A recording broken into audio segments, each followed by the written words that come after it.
So someone asked how I was able to get myself to write when I was a young writer and not being published, writing in the cold, as they say, and how I was able to keep going.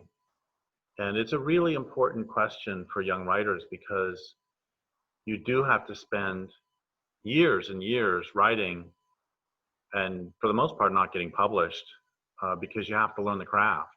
And how do we keep doing it? Well, a few ways. One of them is that uh, you have to love it, and it's just like that's like asking why do people who are learning how to play basketball keep shooting baskets, and why do people who are learning how to crochet keep crocheting, and why do people who are learning how to play the violin keep playing the violin when they're obviously not playing for audiences and they're not and they're driving everybody from the room with the horrible sounds they're making. And it's because you want to, because you love doing it. And even though it can be pretty difficult sometimes, and it's it's not all easy. When I was a high jumper, I loved the high jumping part, but I hated the weightlifting part. And so there are parts that are difficult, and it's the same with writing. That sometimes it can be difficult to get yourself to write. But part of it is, somebody said to me that you're not a real writer till you've written 1,000,000 words. So I knew I had to go a long way. And I knew that if I could write 1,000 words today, I'm 1/1000th of the way there. And so, it's like my mother's grandmother used to say to her, and then my mother said to me, inch by inch, life's a cinch, yard by yard, life's hard. And so I didn't think, wow, I'm going to be writing for 10 years without getting anything published. I thought, I'm going to write a page today. And then also, there was always the hope that this piece would actually be good and this piece would get published somewhere, and I would send it off, and occasionally I would get some small piece published, but usually it wasn't so good. And then it also really helped to have uh, friends who would encourage me, and in my case my mom also, who would encourage me.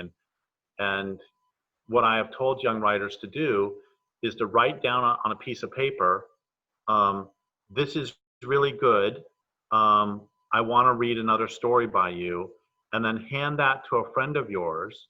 And then every time you write a story, you hand them your story, and then they pull out the piece of paper and they read back to you, this is really good, can you write another story for me? And that's, I was laughing about this. My mom died a couple years ago, and a couple 3 years before her death, we laughed about this for a little while, that I would show her all these stories I wrote in my 20s, and she would say, wow, this is so good, you're such a good writer. And I looked back at some of those stories a few years ago, and they're really terrible.